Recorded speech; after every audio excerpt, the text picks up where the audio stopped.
এ কালকে সকালবেলাতেই আমার স্ত্রী বললেন চিনি শেষ হয়েছে, নিচের দোকান থেকে 1 কেজি চিনি এনে দাও। আমি মুদিখানার দোকানে গিয়ে বললাম, দাদা 1 কেজি চিনি দেন। ও দেখি লবণের বস্তা থেকে ঠোঙায় তুলছে। আমরা চিনি চেয়েছি গো, লবণ চাইনি। বলল বস্তাতে চিনি আছে। তো লবণ লেখা আছে। বলল পিঁপড়েতে বড্ড জ্বালায়, প্রতিদিন হাজার হাজার পিঁপড়ে আসে চিনির ওপরে, ওই জন্য লবণ লিখে রেখেছি, পিঁপড়ে আর যাবে না, পিঁপড়ে তো লবণ খায় না। তাই নাকি?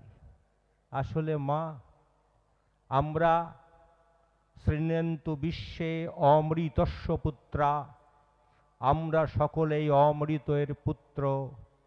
আমাদের গায়ে অন্য স্টিকার মারা আছে। আপনারা প্রত্যেকেই চিনির বস্তা, অতীব মিষ্টান্ন দ্রব্য আপনার হৃদয় কন্দরে নিহিত। স্টিকার অন্য মেরে দিয়েছে কে আমি জানি না। আমার মকবুল দাদার মেরেছে মুসলমান, জ্যোতির্ময়দা গণদীপ বিশ্বাস ধৃতিমান বাবু ওখানে লিখেছে হিন্দু। আমার বন্ধু জনসন সন্দীপ ওর লিখেছে খ্রিস্টান। আসলে স্টিকারগুলোকে ভুল মেরেছে। এ ভুল স্টিকার তুলতে হবে। পরম প্রেমময় শ্রী শ্রী ঠাকুর চিনির বস্তা থেকে লবণের স্টিকার তুলতে আমাদের এই মঞ্চে পাঠিয়েছেন।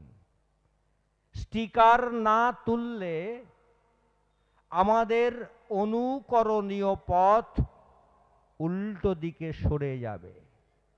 ওমা, যদি এখানে লেখা থাকে এটা টয়লেট, অন্তত খাবার দ্রব্য পাওয়া যায় ভেবে ও গৃহে কেউ প্রবেশ করবে না। তাহলে ওই সাইনবোর্ডটা আমাদের পথ নির্দেশ করে। আমাদের জীবনে কিছু ভুল সাইনবোর্ড বুকে মেরে আমরা এগিয়ে যাচ্ছি। সাইনবোর্ডটা পাল্টাতে হবে। পরম প্রেমময় শ্রী শ্রী ঠাকুর আমাদের মনুষ্য জগতের এই বিকৃত সাইনবোর্ড বিজ্ঞাপনকে অপসারিত করতে চেয়েছেন এই ঋত্বিক গণের মাধ্যমে।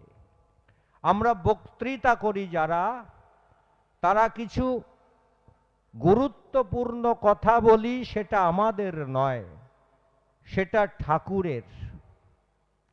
খুব মন দিয়ে শুনবেন। রবীন্দ্র জয়ন্তীর দিন 25শে বৈশাখ সকালবেলা আমি রাস্তা দিয়ে 6:30টার সময় ফিরছি, দেখি রিক্সাওয়ালা গোপাল এই বগলে কাগজে মোড়া কি নিয়েছে, আর হাতে 10 লিটারের জল। ওই আমাদের নবদ্বীপে মন্দিরে পিউরিফাইড ওয়াটার পাওয়া যায়, পরিশ্রুত পানীয় জল, ওটা নিয়েছে। রাস্তার মোড়ে দেখা। গোপাল কোথা যাবে? বলল মাস্টার আমি বাড়ি যাচ্ছি। হঠাৎ তার পকেটে ফোনটা বেজে উঠেছে। আমাকে বলল ফোনটা তুলে টিপে আমার কানে ধরো তো মাস্টার। এদিকে জিনিস কি করে ফোন ধরি? আমি কানে টিপে ধরলাম ছোট ফোন। কি কাকে বলল, আবার পকেটে দিলাম। বললো মাস্টার যাবে নাকি একটু লিকার চা খেতে? আমার বাড়ি, গরিব মানুষ, রিক্সা চালাই বলে তো আমার বাড়ি যাও না। আমরা চলো, যাবো না কেন? গোপালের একতলা ঘর, পুরনো প্লাস্টার খসে পড়েছে। আমি কি করবা গোপাল? বলল সেইটা বলার জন্যেই তো তোমাকে এনেছি মাস্টার। এই আমার মা মরার সময় 18টা ঠাকুর দিয়ে গেছে। আমি যে ভোরবেলা রিক্সা নিয়ে বেরোবো, এ 18টা ঠাকুরের পুজো করে আমাকে বেরোতে হয়। মাস্টার তুমি একটু বসো, এ পুজো দিতে আমার 2 মিনিট সময় লাগে। আমি তো মন্তর জানি নে। এই পোড়ামাতলা থেকে এই ফুল কিনে নিয়ে আসি প্রতিদিন। বলেই গোপাল কাগজের ঠোঙা খুলে গাঁদা ফুল 2টো করে 18টা ঠাকুর, সত্যি সত্যি দেখি ওর মা 18খানা ঠাকুর রেখে গেছে। শীতলা, বিশালাক্ষী, আমি ওটা কি বলো, লোকনাথ ব্রহ্মচারী, মাঝখানে রেখেছে রাধা গোবিন্দের মূর্তি, এপাশে নিতাই গৌর, কত মূর্তি। প্রতিটা মূর্তির বিগ্রহের সামনে 2টো করে গাঁদা ফুল দিয়ে ছোট্ট একটা কাগজের ঠোঙা থেকে 4খানা বাতাসা বার করে একটা প্লেটে রেখে দিয়ে গোপাল হাত জোর করে মনে মনে কি বলল। গোপাল মনে মনে কি বললে? বলল কিছুই বলিনি, মা শিখিয়ে দিয়েছে পুজো করতে। আমি প্রতিদিন বলি ঠাকুর 4খানা বাতাসা দিলাম, তোমরা সবাই ভাগ করে খেয়ে নিও। তাই নাকি? ঠাকুর খায়? বলল ঠাকুর খায় কি না খায় আমি তো জানি নে, বিকেলে রিক্সা চালিয়ে এসে মুড়ি দিয়ে আমি ওগুলো খেয়ে ফেলি। আমি বলল বেশ করো। বলেই গোপাল কাগজের আর একটা ঠোঙা থেকে বিশাল রজনীগন্ধার মালা বের করে, যে চেয়ারে বসে আছি ঘুরে পিছনে দেখি প্রতিকৃতি ফটোতে পড়াচ্ছে। তাকিয়ে দেখি আরেকজন ঠাকুর। আমি গোপাল এটা কি ঠাকুর? বললে এটা আমার ঠাকুর। কি ঠাকুর এটা? বললে এটা পরম দয়াল শ্রী শ্রী অনুকূল চন্দ্র। সে কি? বলল হ্যাঁ, মায়ের 18টা ঠাকুর আর আমার একটা ঠাকুর। আমি অনুকূল ঠাকুর তোমার ঠাকুর কি করে গো, রিক্সা চালাও? বলল সে তো আমার ঠাকুর নয়, বাবার ঠাকুর ওটা। ওই ছোট ছিলাম, ক্লাস 4-এ পড়তাম, ও আমি টিকটিকি আর আরশোলাকে বড্ড ভয় পেতাম। একদিন আমার গায়ে টিকটিকি উঠেছে, আমি বাবা গো মা গো বলে ছুটতে ছুটতে ছুটতে গিয়ে ওই বাবার টেবিলে ধাক্কা মেরেছি, আর শ্রী শ্রী অনুকূল চন্দ্রের ওই মূর্তিটা কেঁপে উঠেছে। যেই কেঁপে উঠেছে টিকটিকি আস্তে আস্তে আস্তে আস্তে আস্তে আস্তে নেমে চলে গেল। আমি ভাবলাম বিপদে পড়লে শ্রী শ্রী ঠাকুর অনুকূল চন্দ্রের কাছে এলে বিপদ বোধহয় কেটে যায়।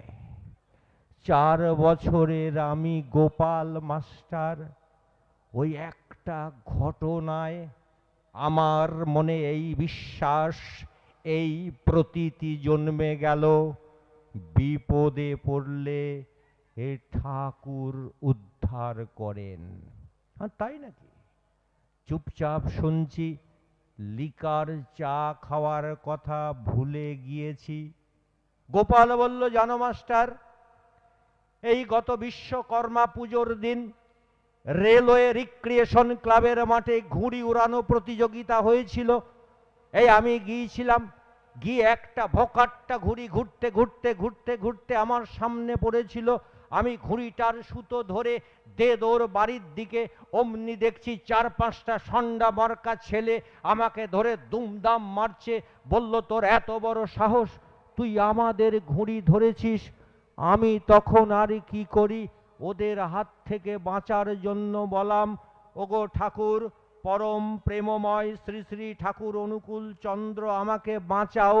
এ কথা শুনে ওই ছেলেগুলো বলল এরে কি পাগল ছেলে রে, আমরা ওকে মারছি আর ও কোন ঠাকুরের নাম করছে।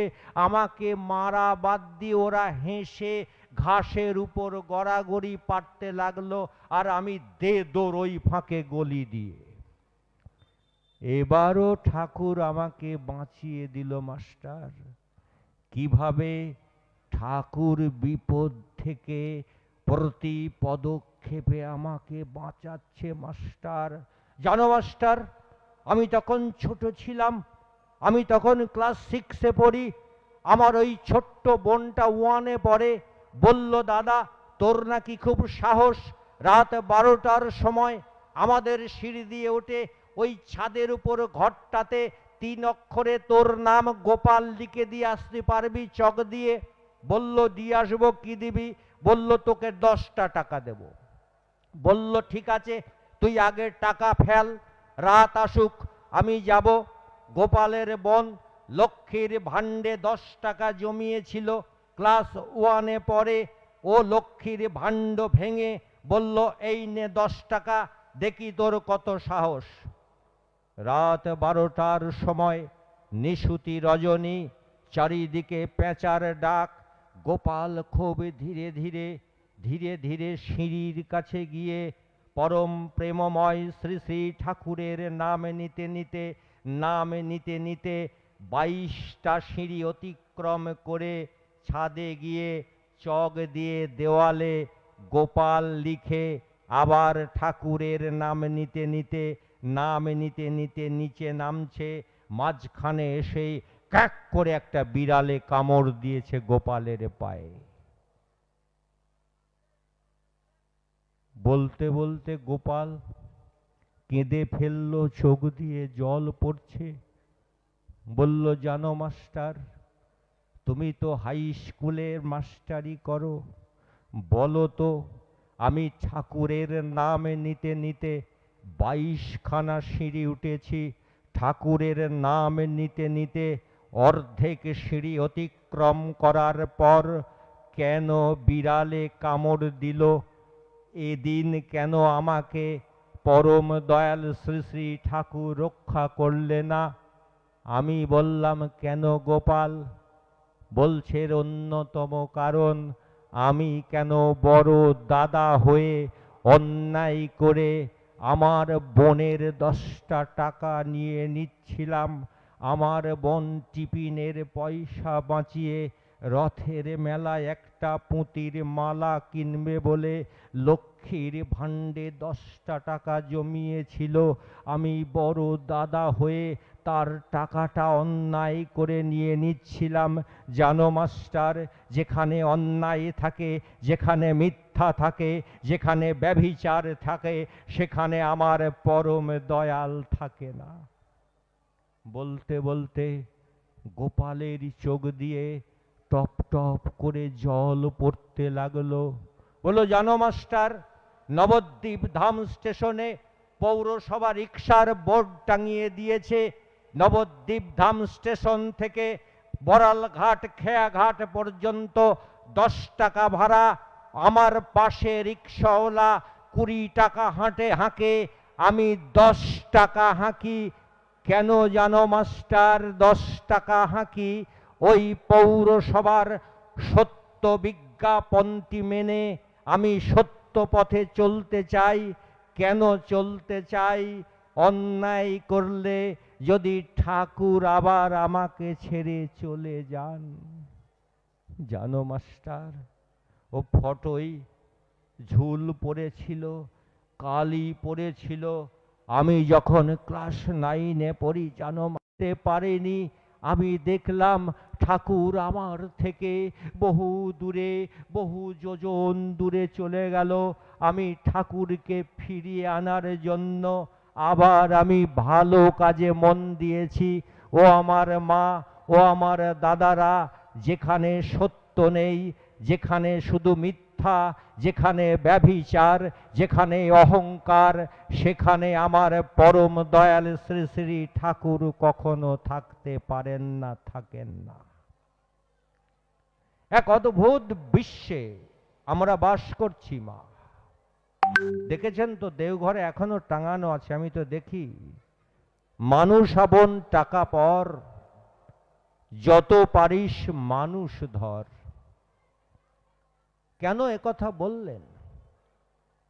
আপনারা জানেন, জীবনের গোধূলি লগ্নে মিথিলার রাজসভার কবি বিদ্যাপতি নদীর ওপারে যাবে বলে পার হবেন, দাঁড়িয়ে মাঝিকে ডাকছেন, ও মাঝি পার করো হে, কেন বিলম্ব করো?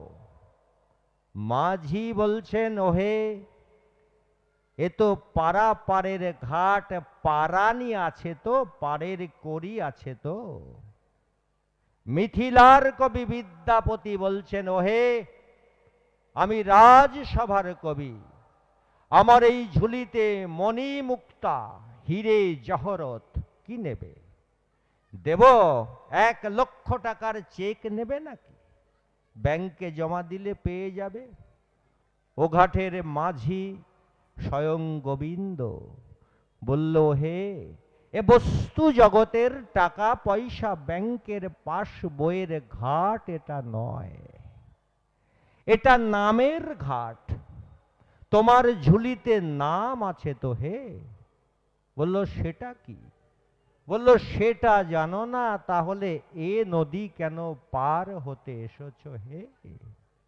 নামের ঘাটে অন্য কিছু চলে না মা। ভব নদী আমিও পার হব, আপনিও পার হব, হবেন কোথা যাবেন আছে কিছু ঘটে? যদি ঘটে কিছু না থাকে মা, এপারেই বসতে হবে। ঠাকুর বলেছেন, বিশ্বাস রাখিস মূলে, তবে যাবি কুলে। কি বিশ্বাস? আমার কোরআন বলেছে লা ইলাহা। লা ইলাহা মানে উপাস্য নাই, ইল্লাল্লাহ আল্লাহ ছাড়া, মোহাম্মদ রসুল্লাহ, মোহাম্মদ রসুল তার প্রেরিত দূত, তাকে উপাসনা করে, এটা বিশ্বাস। ইসলাম ধর্মে একে বলে ঈমান। আজ থেকে 550 বছর আগে মহাপ্রভু শ্রী চৈতন্য দেবে নবদ্বীপ ধামে এসেছিলেন। কি এনেছিলেন জানেন? নাম এনেছিলেন। নাম কেন? ওমা, যে রোগের যে ওষুধ সেটা না খেলে রোগ সারে না। আপনার পেটে যন্ত্রণা হয়েছে আর আপনি উকুন মারা তেল মাখছেন মাথায়, পেটের যন্ত্রণা তো সারবে না মা। কলিযুগে নাম বিনে আর সব মিছে, পলাইতে পথ নাই জম আছে পিছে। মহাপ্রভু নাম আনলেন, হিন্দুর জন্য বাজে কথা, মুসলমানের জন্য এ কথা নয়। শাস্ত্র যারা পড়েছেন তারা জানেন, মহাপ্রভু নিজে মুখে বলেছেন, জীবে সম্মান দিবে জানি কৃষ্ণ অধিষ্ঠান। সমস্ত জীবকে কৃষ্ণ জ্ঞানে সম্মান দিবে, শিষ্যদের বলছেন, বৈষ্ণবের বলছেন। ধর্ম সম্পর্কে তার শাশ্বত উক্তি জানেন কি? আমি জানি না। যেই ভজে সেই বড় অভক্ত হিংসার, কৃষ্ণ ভজনে নেই জাতি কুলাদি বিচার। এর নাম গণধর্ম। আর আমার পরম দয়াল ঠাকুর যে ধর্ম এনেছেন, সমগ্র ধর্মের নির্যাসকে আঁক পেশায় হয়, শুধু রসটুকু থাকে। আমার পরম দয়াল সমগ্র ধর্মের নির্যাসকে মেশিনে পেশাই করে অমৃত তত্ত্ব এনেছেন। তাতে কি আছে জানেন? ওটা মনুষ্যত্ব, মানবতা রস, টাকা পয়সা নয়। এটাই তো আমার ঠাকুরের ধর্ম। আমরা মানুষ, আমাদের ধর্ম মানবতা। সমস্ত শাস্ত্রে গ্রন্থে এটাই তাই বলেছে। মত কখনো ধর্ম হয় না। আমি ইসলাম ধর্ম, ইসলাম মতে বিশ্বাস করি, আপনি হিন্দু মতে বিশ্বাস করি। সম্প্রদায়টা ধর্ম না রে, ধর্মে মানুষ বাঁচে বাড়ে। আসুন সকলে মনুষ্যত্বের পথে চলে, ঠাকুরের দেওয়া পথে চলে জীবনকে ধন্য করি। ভালো থাকবেন। বন্দে পুরুষোত্তমম। ব্যাং সাপের খাদ্য। একদিন ব্যাং কুলের এক প্রতিনিধি গিয়ে ভগবানের কাছে হাজির হলেন। বললেন, দেখুন, এই সর্পকুল আমাদের খেয়ে খেয়ে আমাদের নির্বংশ করে দিচ্ছে। আপনি আমাদের কৃপা করুন যেন এই নিশ্চিত মরণ থেকে আমরা বাঁচতে পারি। ভগবান বললেন, তথাস্তু। কৃপাময় তিনি, সকলকে সমান কৃপা করেন। সে তো মহা আনন্দে এক লাফ দিয়ে স্বর্গ থেকে মর্তে এসে নৃত্য করতে শুরু করলো। আর আমার তুমি কিছুই করতে পারবে না।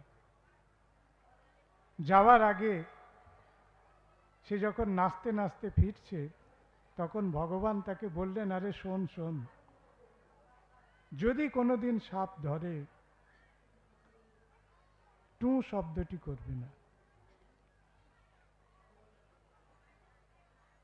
বললেন, মনে রাখবো। ঠিক একটু পরে সাপ গিয়ে হাজির। বললেন, আপনি জানেন সাপ আমাদের খাদ্য, আপনি আমাদের আশীর্বাদ করুন যেন জন্ম জন্ম আমরা খাদ্য খেয়ে বেঁচে থাকতে পারি। ভগবান বললেন, তথাস্তু। সে তো মহা আনন্দে হেলতে দুলতে, তাকেও যাওয়ার আগে বলল, আরে শোনো শোনো শোনো, যদি কোনোদিন ব্যাঙ ধরে থাকো, ভুলেও মুখ থেকে ছাড়বে না, যাই ঘটে যাক। ভবের বাজারে সাপে ব্যাঙে দেখা।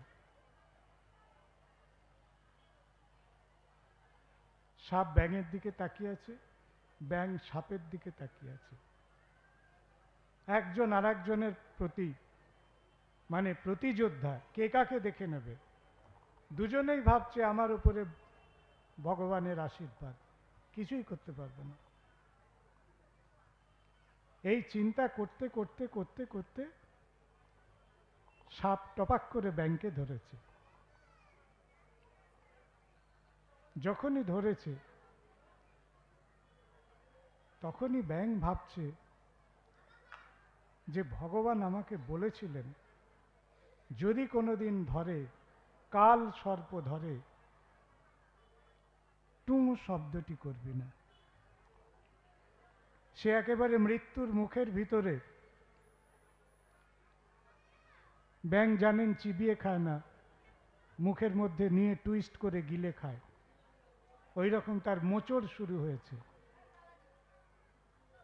সে মনে করছে ভগবান বিষ্ণু আমাকে বলেছিলেন যদি ব্যাঙ ধরে, যত চাপ বাড়ছে তার বাক্য ছোট হয়ে আসছে। ভগবান বিষ্ণু বলেছিলেন, ভগবান বিষ্ণু, ভগবানও চলে গেল, যত চাপ বাড়ছে বিষ্ণু বিষ্ণু বিষ্ণু বিষ্ণু বিষ্ণু বিষ্ণু বিষ্ণু। শুধু বিষ্ণু নামটুকু তার আছে, আর কিচ্ছু নেই। যত চাপ বাড়ছে বিষ্ণু বিষ্ণু বিষ্ণু বিষ্ণু বিষ্ণু বিষ্ণু। সাপ ভাবছে এটা কি হলো, 14 পুরুষ ধরে আমরা ব্যাঙ ধরে খেয়ে আসছি, এর নড়াচড়া কিচ্ছু নেই, টুং শব্দ নেই, এতটুকু আওয়াজ নেই, এ কি মরা ব্যাঙ ধরলাম নাকি? তাহলে তো আর সর্পকুলে মুখ দেখাতে পারবো না। কই দেখি একবার মুখ থেকে নামিয়ে, জ্যান্ত না মরা। যেমনি মুখ থেকে নামিয়েছে, টুক করে লাফ দিয়ে ব্যাঙ হাওয়া। দুজনের ওপরেই তো ভগবানের কৃপা ছিল। একজন জয়ী হলো, আর একজন ব্যর্থ হলো কেন? এইটা আমাদের বুঝতে হবে। ভগবানের যে বিধান, ভগবানের যে আদেশ, তার যে নির্দেশ, তার যে নিদান, সেগুলো যদি আমরা না মানি, তাহলে আমাদের চারপাশে প্রফেট থাক, রসুল থাক, ওপরে ইলাহা থাক, পরম পুরুষোত্তম থাক, আমরা যদি আদেশ না মানি, আমাদের অবস্থা পরিত্রাণ পাওয়া, অবস্থা থেকে পরিত্রাণ পাওয়া খুব কঠিন। মানতে হবে, মানতে হবে, আচরণ করতে হবে। ঠাকুর ছড়ায় সহজ করে বললেন, আচরণী বোধ চয়নে জ্ঞানের সাগর হনা পার। আচরণ করতে হবে। আমি সুফি বাড়ির ছেলে, আমার আচরণে যেন ফুটে ওঠে আমার মধ্যে সুফি ভ্যালু কাজ করছে। আপনি বৈষ্ণব বাড়ির ছেলে, আপনার আচরণে যেন ফুটে ওঠে আমাদের মধ্যে সেই বৈষ্ণবতা কাজ করছে। আমরা সৎসঙ্গীর দীক্ষিত, আমাদের আচরণে যেন ফুটে ওঠে যে ঠাকুর অনুকূলচন্দ্র যা আদেশ করেছেন আমরা সেটা জীবনে মেনে চলি। আচরণী বোধ চয়নে জ্ঞানের সাগর হনা পার। এইটা আমাদের দরকার। মানতে হবে, মানতে হবে, মানতে হবে। আমাদের প্রাণের কেন্দ্রে যদি ইষ্ট না থাকে,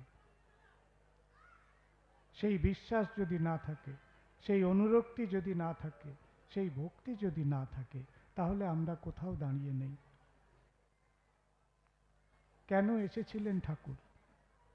আপনার, আমার, আমাদের মতো লক্ষ কোটি তাপিত পীড়িত মানুষের মনে ঠাকুরত্ব জাগাতে। ঠাকুরত্ব শব্দটা মনে পড়বে? তোমার ঠাকুরত্ব, সত্যানুসরণের কথা, আমাদের মনের সেই ঠাকুরত্ব জাগাতে। এইটি আমাদের কাজ। আমরা যদি ঠাকুরের কথা ভাবতে ভাবতে ভাবতে ভাবতে তাঁর গুণ আমরা আয়ত্ত করব, তাঁর গুণে কণামাত্র যদি আমাদের জীবনে প্রতিফলিত হয়, আমাদের আচরণ বদলে যাবে। এই জন্য ঠাকুর এসেছিলেন। তিনি কোনো আলাদা ধর্মমত প্রচার করেননি। পরম প্রেমময় শ্রী শ্রী ঠাকুর অনুকূলচন্দ্র পৃথক কোনো ধর্মমত প্রচার করেননি। তিনি ধর্মের একটি সংজ্ঞা পুনর্সংজ্ঞায়িত করেছিলেন, ধর্মকে রিডিফাইন করেছিলেন দুটি সূত্র দিয়ে, বাঁচা এবং বাড়া। বাঁচতে হবে এবং উদ্বর্ধনার পথে যেতে হবে। বাঁচতে হবে মানে নিজে বাঁচা এবং অন্যকে বাঁচানো। অন্যে বাঁচায়, নিজে থাকে। কিন্তু আমরা যে বিশ্বে বাস করছি, সেই বিশ্বে নিজে বেঁচে থাকার বিপুল লালসা অন্যের বাঁচার সংকট হয়ে দাঁড়িয়েছে। আপনি আন্তর্জাতিক ক্ষেত্রে বড় বড় যুদ্ধ থেকে শুরু করে, নিউক্লিয়ার ওয়ার থেকে শুরু করে, একেবারে পারিবারিক ক্ষেত্রে ভাই ভাইয়ের মনোমালিন্য, দ্বন্দ্ব, এই গোটা পরিসর পর্যন্ত যে কথাটি আমাদের মনস্তত্ত্বে, মনের গভীরে কাজ করছে, সেটি হচ্ছে আমি নিজে বাঁচব, নিজে ভালো থাকব, অন্যের ভালো থাকা আমার কাছে অসুয়ার কারণ, অন্যকে ভালো থাকতে দেব না। এইটা ধর্ম নয়। তিনি বলেছিলেন আমি ধর্ম সংস্থাপন করব, ধর্ম সংস্থাপনার্থায় সম্ভবামি যুগে যুগে। কিভাবে ধর্ম সংস্থাপন করবেন? তিনি ধর্মকে রিডিফাইন করলেন দুটি সূত্রে, দুটি সায়েন্টিফিক প্যারামিটার দিয়ে তিনি ধর্মকে আমাদের বুঝিয়ে দিলেন। এবং তিনি বললেন যে হিন্দু ধর্ম, মুসলমান ধর্ম, খ্রিস্টান ধর্ম ইত্যাদি কথা আমার মতে ভুল। ওগুলি সব মত। ধর্ম সবার একটাই। যে বাঁচা বাড়ার ধর্মে আছে, যে অন্যে বাঁচায় নিজে থাকে দর্শনকে জীবনে প্রতিফলিত করেছে, সেই ধর্মের পথে আছে। লাঠি সোঁটা নিয়ে, হাতে তলোয়ার নিয়ে ধর্মকে প্রতিষ্ঠা করার যে দর্শন যেখানে চলছে, সেটা ধর্মের গ্লানির কারণ হয়ে দাঁড়িয়েছে। यदा यदा हि धर्मस्य ग्लानिर्भवति भारत। আমি মাঝে মাঝে ভাবতাম যে ধর্মে গ্লানি হবে কেন?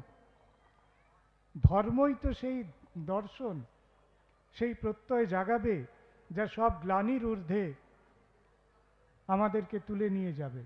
চারিদিকে যখন অন্ধকার, তখন আমাদেরকে ধর্মের অন্ধকারের ঊর্ধ্বে যে নিয়ে যাবে, তমসো মা জ্যোতির্গময়, তমসা থেকে জ্যোতির দিকে নিয়ে যাবে, সেই শক্তিই তো ধর্ম। ঠিক তাই।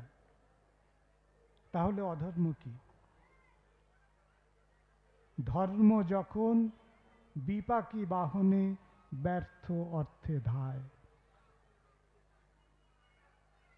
আমরা পৃথিবীতে আজকে বহু জায়গায় এই ধর্মের বিপাকী বাহনে ব্যর্থ অর্থে ধাওয়া দেখতে পাচ্ছি।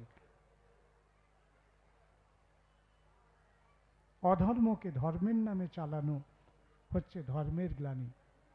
যে মানুষ মারছে সে কোনো একজন তার আরাধ্যের নাম করে মারছে, সে যে ধর্মের মানুষ হোক। যারা এই কাজ করছেন কোনোটাই ধর্মের পথ নয়। কি চাই? কি করে এর থেকে পরিত্রাণ হবে? দীক্ষার মাধ্যমে। দীক্ষার মাধ্যমে। দীক্ষা নিয়ে শিক্ষা ধরিস। আগে দীক্ষা, পরে শিক্ষা। আচার্যকে করে সার। দীক্ষা নিয়ে এই কাজ হবে। যিনি পরমাণু বোমা বানিয়েছেন, যে টিম সারা বিশ্বের জ্ঞান মন্থন করা বুদ্ধি এবং মেধা তার কাছে আছে, শিক্ষা তার কাছে আছে, বিজ্ঞান শিক্ষালব্ধ বিপুল জ্ঞান ও ভাণ্ডার তাদের গোটা টিমের কাছে রয়েছে। কিন্তু কিভাবে সেই বস্তুটি ব্যবহার করা হবে এই সম্পর্কিত বোধ তার নেই, তার মানে তার দীক্ষা নেই। দীক্ষাবিহীন শিক্ষা, দীক্ষাবিহীন বিজ্ঞান চর্চা যা কিছু সুবিধা দিচ্ছে, ম্যাক্সিমাম তার অ্যাবিউজ হচ্ছে। দীক্ষা বাঁচাবে। আমি একটি ডাক্তারের গল্প বলি। নানান কারণে ডাক্তারদের সম্পর্কে, নানান ধরনের জীবিকার মানুষ সম্পর্কে একটা নেতিবাচক মনোভাব আমরা সমাজে শুনি। আমি একটা ইতিবাচক উদাহরণ দিই। এক ডাক্তার অত্যন্ত অপারেশন থিয়েটার থেকে বেরিয়ে এসে বলল, কেউ আছেন এই পেশেন্টের লোক, এক্ষুনি রক্ত লাগবে। বলল, না, কই, ওনার তো কেউ নেই। বলল, আপনাদের মধ্যে কি কেউ ছুটে যেতে পারবেন এক পাউচ রক্ত এনে দেওয়ার জন্য? কেউ কি যাবেন? বলল, হ্যাঁ, আমরা তো কেউ যেতেই পারি, কিন্তু কিভাবে আনবে, কে টাকা দেবে? বলছে, আমি টাকা দিচ্ছি, আপনারা কেউ ছুটে যান না, একটা মানুষের অবস্থা খুব আশঙ্কাজনক। এই যে ডাক্তার, আমরা বলবো তার শিক্ষার সঙ্গে দীক্ষা আছে। এই ধরনের মানুষ যেখানে যারা রয়েছেন, যারা জীবন এবং বৃদ্ধির পথে রয়েছেন, তারা প্রত্যেকে তাঁর পথে রয়েছেন। সুতরাং শিক্ষার সঙ্গে দীক্ষা চাই। সৎসঙ্গ একটা দীক্ষা নির্ভর, একটা দীক্ষা নির্ভর আধ্যাত্মিক সাংস্কৃতিক ভাব আন্দোলন। কোনো পলিটিক্যাল মুভমেন্ট নয়, কোনো সোশ্যাল অ্যাজিটেশনের বিষয় নয়। এটা একটা রিলিজিয়াস স্পিরিচুয়াল ভাবের প্রচার এবং প্রসারের কাজ। মানুষের মধ্যে ভাব জাগিয়ে তোলা দীক্ষার ভিতর দিয়ে হবে। ভাব জাগবে। এখানে দীক্ষায় কোনো রিলিজিয়াস কনভার্সন নেই। আমার দীক্ষা হয়েছে কিন্তু আমার ধর্ম বদলায়নি। আমি ইসলাম ত্যাগ করিনি। সিরাজুল ইসলাম, তাকেও ত্যাগ করতে হয়নি। কোনো একজন পিটার অথবা জন অথবা আব্রাহাম, যারা সৎসঙ্গের বৃত্তে এসেছে, তাকে খ্রিশ্চানিটি ত্যাগ করতে হয়নি। তাহলে দীক্ষার ভিতর দিয়ে হলো কি? কনভার্সনটা কি হলো? কনভার্সনটা হলো আমাদের চিন্তার কনভার্সন, বোধের কনভার্সন। ধর্ম বদল করে কিছু হবে না। ওইটা পথ নয়। এখানে আমার আজকে দাঁড়িয়ে বলা আমার ধর্ম পরিচয়ের জন্য নয়। এখানে যারা বলেছেন, যারা বলবেন, কারো ধর্ম পরিচয় মুখ্য নয়। পরিচয় একটা, দীক্ষার ভিতর দিয়ে তাদের চিন্তার, জীবন দর্শনের একটা পরিবর্তন ঘটেছে। এই জীবন দর্শনের মধ্যে কি কি আছে? আপনার পারিবারিক ব্যবস্থা রয়েছে, শিক্ষা ব্যবস্থা রয়েছে, ব্যবসা বাণিজ্য রয়েছে, রাষ্ট্র গঠন পর্যন্ত রয়েছে। ঠাকুরের অনুশ্রুতি ছড়া গ্রন্থ খুলে দেখবেন, তার সূচিপত্রের লম্বা তালিকা দেখবেন। কৃষি সম্পর্কে বলা আছে, ব্যবসা সম্পর্কে বলা আছে, নৈতিকতা নীতি সম্পর্কে বলা আছে, রাষ্ট্র সম্পর্কে বলা আছে, সমাজ সম্পর্কে বলা আছে। ফলে এই যে বিপুল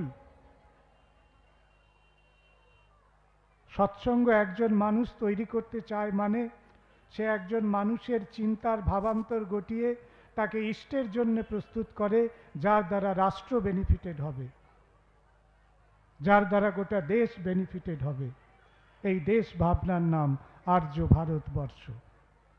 আর্য ভারতবর্ষ আমার, জ্ঞান ও গরিমা গরবিনে।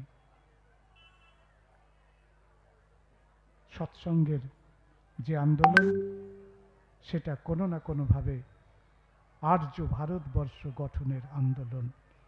আমার ভাবনা আমি বদল করেছি, শুধু আমার জন্য নয়। আপনার ভাবনা আপনি বদল করেছেন, শুধু আপনার জন্য নয়।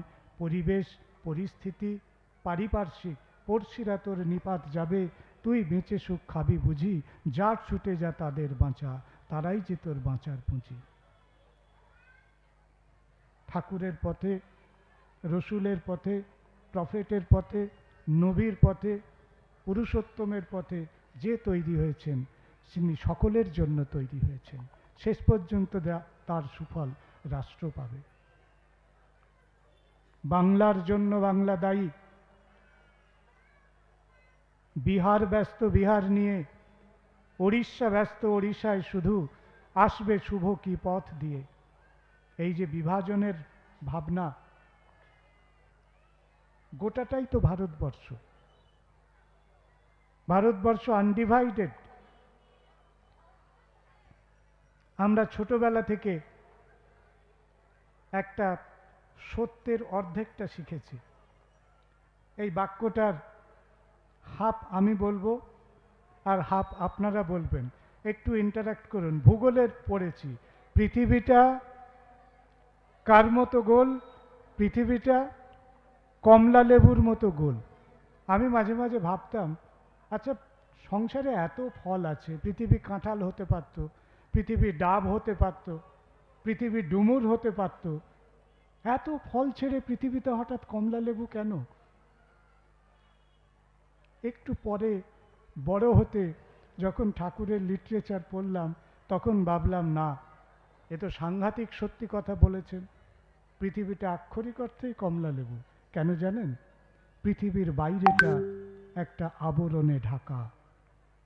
আপনি কমলা লেবুর আবরণটা সরিয়ে দিন, ভিতরে সব আলাদা, সব আলাদা। মা আলাদা, ভাই আলাদা, বোন আলাদা, বাংলা আলাদা, বিহার আলাদা, উড়িষ্যা আলাদা।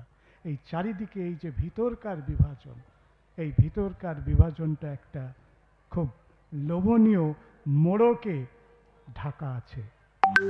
এই পৃথিবীটাকে বদল করতে হবে। বরং পেয়ারা কাটলে দেখবেন তার ভিতরটা কমলা লেবুর মতো নয়, তার ভিতরে একটা ইন্টিগ্রিটি আছে। কি করে কমলা লেবুকে আমরা পেয়ারায় পরিণত করব? যদি ফলের উদাহরণ দিই, এক আদেশে চলে যারা, তাদের নিয়ে সমাজ গড়া। এই সমাজের নাম আর্য ভারতবর্ষ। এই সমাজের নাম সৎসঙ্গ সমাজ। এইখানে আমাদের পৌঁছতে হবে।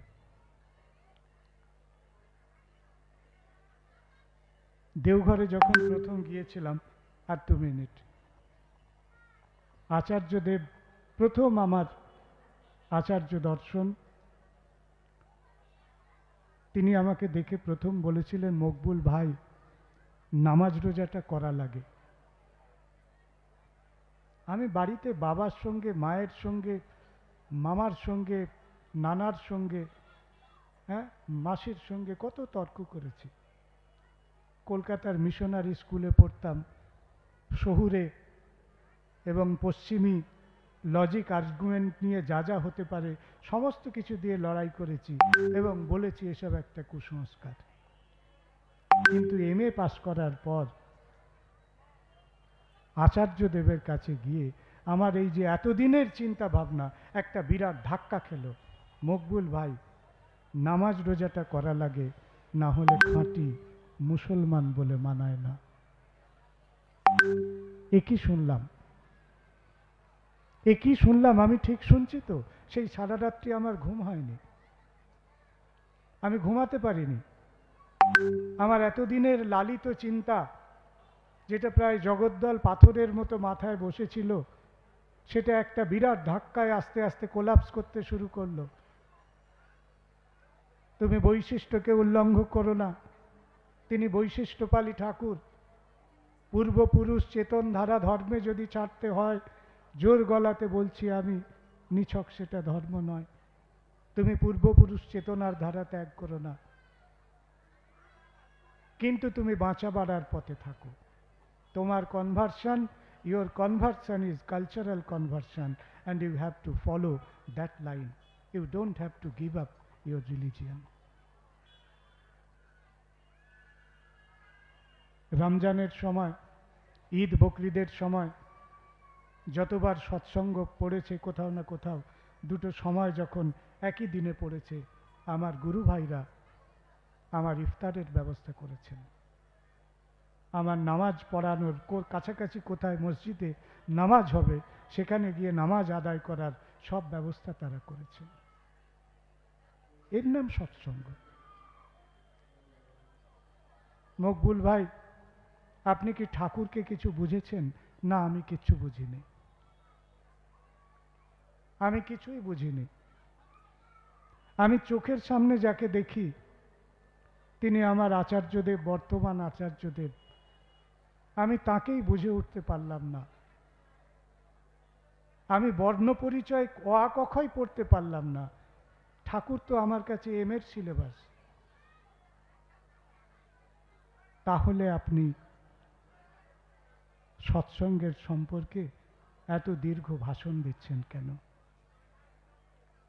ভাষণ দিচ্ছে একটাই কারণে, তাকে দেখে আমার মনে হয়েছে পরম পুরুষোত্তমের পথ যদি কোথাও থেকে থাকে, তবে তার মধ্যে দিয়েই পাওয়া যাবে।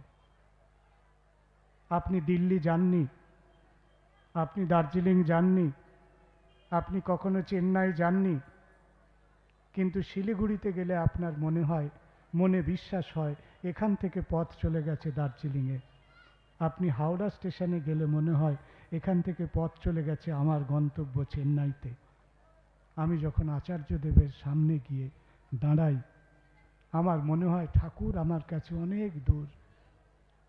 হরিরহ মানস সুরধ্বনি পার, তিনি কোথায় থাকেন আমি জানি না, কিন্তু আমার মনে কেন জানি না প্রত্যয় হচ্ছে যে যদি কোনো না কোনোভাবে আমি পাওয়ার কোনো পথ থাকে, তাহলে তাঁর ভিতর দিয়ে আমি তাকে পাব।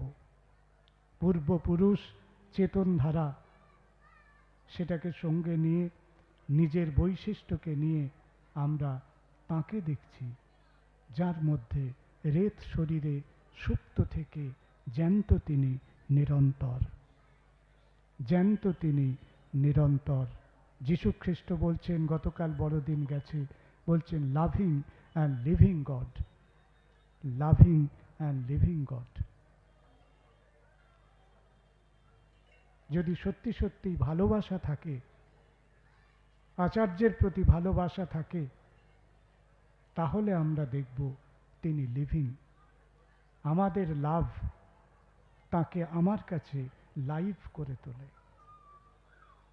এইটুকুই দীক্ষার ফল, এর বেশি কোনো পুঁজি আমার নেই। ওই প্রত্যয়টুকু নিয়ে আমরা চলেছি।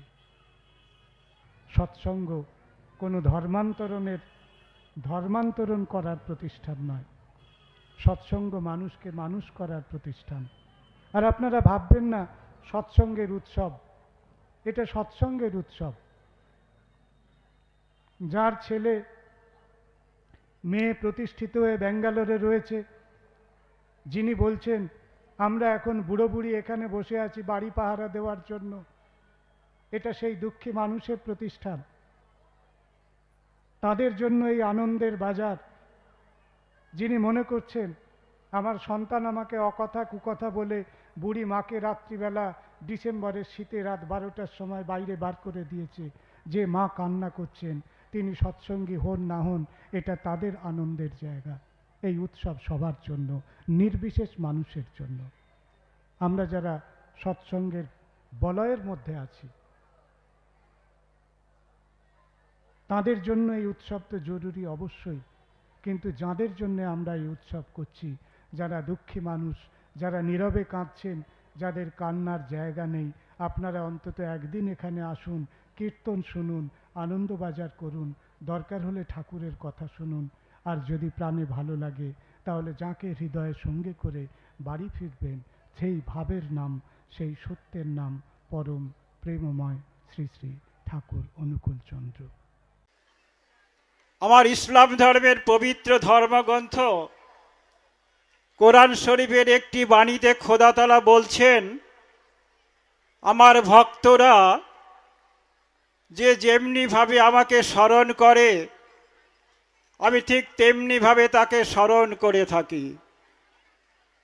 যদি কেহ আমাকে মনে মনে স্মরণ করে আমিও তাকে মনে মনে স্মরণ করে থাকি। আবার যদি কেউ আমাকে কোনো বড় সভা করে স্মরণ করে আমিও তার জন্য এখানে বড় সভা করে স্মরণ করি, কিন্তু আমার সে সভা তার সবার থেকেও অতি উত্তম। খোদা তাআলা আজ থেকে 1400 বৎসর আগে জগৎবাসীর জন্য এই বাণীটি প্রেরণ করেছিলেন। হযরত রসুলের শ্রীমুখ থেকে আমরা এটা শ্রবণ করেছিলাম। আবার তার ঠিক 1400 বৎসর পর সেই খোদা তাআলা যখন এক আগুনের লেলিহান শিখা বিস্তার করে এই জগৎ মাঝারে নেমে আসলেন, মানব রূপ ধারণ করে চলমান বিগ্রহ রূপে অনুকূল নাম ধরি, তিনি তখন কি কইলেন? তিনি তখন কইলেন, আমার ভক্তরা যেখানে আমার গুণকীর্তন করে আমি সেখানে উপস্থিত থাকি। 1400 বছর আগে তিনি বলেছিলেন আমি এখানে তাদের জন্য সভা করব, আর এবার তিনি বললেন আমাদের দুয়ারে চলে আসবেন আমার সেই সভায়। তখন এখানে বোঝা যায় তিনি কে। আমাদের পরম সৌভাগ্য যে এই যুগে আমরা মানব জন্ম পেয়েছি, আর আমাদের এই সৎসঙ্গীদের আরো সৌভাগ্য যে গুরু রূপে আমরা স্বয়ং ঈশ্বরকে পেয়েছি। আমি মনে করি আমি গুরু রূপে আমার খোদা তাআলাকে পেয়েছি। ভারতবর্ষে বহু দীক্ষার প্রচলন আছে, কিন্তু এই রকম এই প্রাণ সঞ্চারক দীক্ষার কোনো কিছু আছে কিনা আমার অন্তপক্ষে জানা নেই। তার প্রধান কারণই হচ্ছে এই যে আচার্য পরম্পরা তিনি রেখে গেলেন, আচার্যই তাকে জীবন্ত রাখছেন বলিয়াই আমরা সৎসঙ্গেরা এইরকম প্রাণ সঞ্চারক দীক্ষা পেয়ে থাকি। পরম দয়াল পরম প্রেমময় শ্রী ঠাকুর এখনো দু নয়ন মেলে এই সভ্যতার দিকে তাকিয়ে রয়েছেন। একটি মানুষ যদি তার বাঁচার সৎ মন্ত্র খুঁজে পায়, দয়ালের দুচোখ এখনো হেসে ওঠে।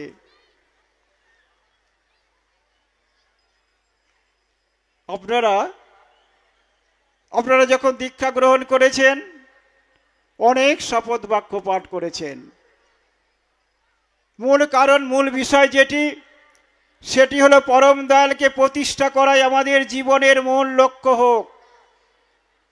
আর তাকে প্রতিষ্ঠা করতে হলে কি করতে হবে? তিনি টাকা পয়সা ধন দৌলতের ভিখারি ছিলেন না, তিনি ছিলেন এই মানুষের ভিখারি। তাই তার চরণে মানুষ দিতে পারলে তিনি খুব খুব খুশি হন।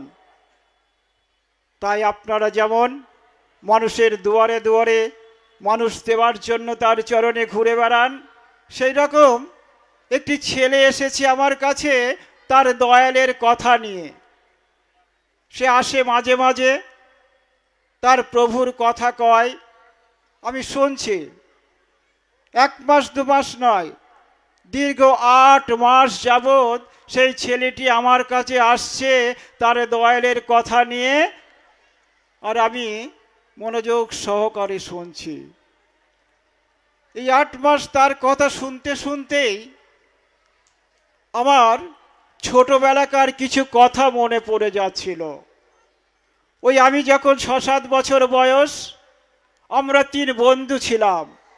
আমি সিরাজ, আমার অপর এক বন্ধু ছিল সুভাষ, আমার আর এক বন্ধু ছিল অ্যান্টনি। 3টি দেহ আত্মা যেন একটাই। এক দিন এক একজনের বাড়িতে আমরা রাত্রিবাস করতাম। এইরকম ছিল আমাদের মিল, মহব্বত, ভালোবাসা, যাই বলেন না কেন। কিন্তু জানেন, একটি জায়গায় গিয়ে আমরা একে যেন অপরের কাছ থেকে বিচ্ছিন্ন হয়ে পড়ছিলাম। ওই যে ঈদের দিন সকালে আমি যখন স্নান দান সেরে নতুন বস্ত্র পরিধান করে আমার গুরুজনদের সহিত আমি ঈদগাহ ময়দানে নামাজের সারিতে দাঁড়িয়েছি। আমি আমার ডান দিকে আমি সুভাষকে দেখছি না, আমার বাম দিকে আমি অ্যান্টনিকে দেখছি না। তাই শিশু বোন সেদিন বড় ব্যথা অনুভব করেছিল, আর মনে মনে ডুকরে বলে উঠেছিল, এমন কি ধর্ম নেই, এমন কি কোনো কিছু নেই যে জাতি ধর্ম বর্ণ নির্বিশেষে পৃথিবীর সমস্ত সম্প্রদায়ের মানুষ আমরা একই ছাদের তলায় একই ঈশ্বরের আরাধনা করিতে পারি। সেই শিশু মোর একদিন জারি লাগে ডুকরে কেঁদে উঠেছিল। ওই যাজনকারীর বুকে শুনছি আমি সেই মানুষটির কথা। আমার পরম সৌভাগ্য, জন্ম জন্মান্তরে সুকর্মের ফলস্বরূপ আমি পরম দয়ালের চরণ আশ্রিত হলাম। জীবনের অতি মূল্যবান 35টা বছর অতিক্রান্ত করার পর মানব জন্ম পেয়েছি, কিন্তু মানব জন্মের ভেদ কোনো কিছুই বুঝে উঠতে পারছিলাম না। কালকর্মের জালে জড়িয়ে আমি হাবুডুবো খাচ্ছিলাম। আমি ধরেই নিয়েছিলাম আমার বাকি জীবনটা হয়তো এইভাবেই অতিবাহিত হবে, কিন্তু না। আমার কোরআনের একটি বাণীতে বলা হয়েছে, আমি যখন কারো প্রতি সদয় হই সর্বপ্রথম আমি তাকে ধর্ম জ্ঞান দান করি। তাই আমার খোদা তাআলা হয়তো আমার সহায় হয়েছিলেন, তাই আমি আবার সেই খোদার শরণাপন্ন হলাম, তার চরণে আমি আশ্রয় পেলাম। এইবার হলো আমার দ্বিতীয় পর্ব। আমি তো আমার সেই শিশু মনের মণিকোঠায় ভেসে ওঠা মানুষটিকে আমার গৃহে নিয়ে আসলাম। কিন্তু কি জানেন, আমি আমার গৃহে নিয়ে এসে আমি তাকে সিংহাসনে প্রতিষ্ঠা করতে পারছি না। আমি তাকে বাক্সের মধ্যে তালা মেরে রেখে দিয়েছি, কেন সেই শিশুবেলাতে এখন আমার নাই, সেই শিশু মনটিও এখন আমার নাই। এখন আমার সমাজ, আত্মীয় পরিজন কে কি ভাববে সেই সাহস আমি কুলাতে পারছিলাম না। রাতের বেলায় ঘুমের ঘরে আমি দেখি বহু দূরে ওই একটা আলোর রশ্মি দেখা যায়। বহু মানুষ সেই আলোর দিকে সারিবদ্ধভাবে ছুটে চলেছে। তারা যত এগিয়ে চলেছে আমি ততই যেন পিছিয়ে পড়ছি, ততই যেন পিছিয়ে পড়ছি। আর সেই আলোর দিকে পিছনে করে আমি অন্ধকার অন্ধকার করে চিৎকার করে মরছিলাম। আমি ভাবছি আমার এমনটি হচ্ছেটা কেন? এমনটি তো হওয়ার কথা ছিল না। মনে পড়ল, দীক্ষার সময় তো আমি অনেক শপথ বাক্য পাঠ করেছিলাম, তাহলে সেগুলির কি হবে? মনে যেন একটি সাহস সঞ্চারিত হচ্ছে। আমি ভাবলাম আমি করব। আমাকে যা বলা হয়েছে, বাড়িতেই তো আমার সেই যজনটা করার কথা বলা হয়েছে, আমাকে তার এই খোল করতাল নিয়ে রাস্তায় রাস্তায় কীর্তন করে বেড়াতে হচ্ছে না। তবে আমি করব, তবে আমি চুপি চুপি করব, কাউকে জানতে দেব না যে আমি কি করতেছি। সেই দিন ভোরবেলা আমি উঠে পড়লাম। আমার মসজিদে যখন আজান দেয় 4টের সময়, উঠে পড়ে আমার যে পাশে ঘর ছিল, ফাঁকা ঘর, যে ঘরে বাক্সের মধ্যে আমি ঠাকুরকে তালা মেরে রেখে দিয়েছি, সেই কাগজের ছবিগুলো, এই জানলা দরজা সব আমি বন্ধ করে দিলাম ঘরের। সেই কাগজের ছবিগুলো তালা খুলে বার করে একটা জল চৌকি জোগাড় করে আমার ওই নাতির সাদা খাতার পৃষ্ঠা ছিঁড়ে নিয়ে সেই জল চৌকির উপর পেতে আমার দেয়ালের সাপোর্টে সেই বাঁধানো হয়নি ছবিগুলো তখনও, সেই ছবিগুলো সাজিয়ে নিয়ে আমি আমার পথ চলা শুরু করলাম। আমাকে একটা প্রার্থনার টাইম টেবিলও দেওয়া হয়েছিল, দেখছি প্রার্থনার এখন অনেক সময় বাকি আছে। আমাকে সকালে নাম ধ্যান করার কথা বলা হয়েছিল, আমি নাম শুরু করলাম। আমার স্ত্রীর একখানা ওই সাদা ওড়না ছিল, সেটা দুভাঁজ করে আমার মাথার উপর চাপা দিয়ে রেখে আমি ধ্যান শুরু করলাম, নাম শুরু করলাম। এই নাম করতে করতে করতে করতেই যখন প্রার্থনার সময় আগত, আমাকে বলা হয়েছিল ইষ্টভীতি করার কথা। তখন আমি আমার উপার্জিত একটি পয়সা আমার দু হাতের তালুতে রেখে তার মন্ত্র উচ্চারণ করে আমি যখন তার চরণে নিবেদন করলাম, তো এতদিন যাবৎ আমার মনের ভিতর যে ঝড় বয়ে যাচ্ছিল, যে তুফান বয়ে যাচ্ছিল, সমস্ত কিছুর যেন অবসান ঘটিল। আমার সর্বাঙ্গে একটা শান্ত স্নিগ্ধ স্নেহের পরশ যেন আমি অনুভব করতে থাকলাম। আর আমার পরম দয়াল যে সুনিয়ম সুনীতিগুলি রেখে গেছেন, সেই যৎসামান্য প্রতিপালন করার মধ্যেই তারপরে আমি সেখানে প্রার্থনার কথা বলা হয়েছে, আমি প্রার্থনা করলাম। তখন যতটা যা বুঝতে পারছি আমি করছি। আর একটা বাড়তি কাজ আমাকে কিন্তু করতে হচ্ছে, যেটা আপনাদের কাউকে কোনোদিন করতে হয়নি আর কোনোদিন হবেও না। ওই কাগজের ছবিগুলি গুটিয়ে একটা প্লাস্টিকের ব্যাগে ঢুকিয়ে আমি বাক্সের মধ্যে তালা মেরে আমি আমার কর্মে চলে যাই। ওইভাবে সাজিয়ে রাখলে আত্মীয় পরিজন পরিপড়শিরা এসে দেখে ফেলবে, কি ভাববে কি হবে, সেই ভয়ে আমি তাকে বাক্সের মধ্যে তালা মেরে আমি আমার কর্মে চলে যাই। সন্ধ্যাবেলা বাড়ি ফিরে ওই একই কাজ, সেই তালা খুলে সাজিয়ে নিয়ে ততক্ষণ যতটা যা বুঝছি আমি করছি। এইভাবে চলছে।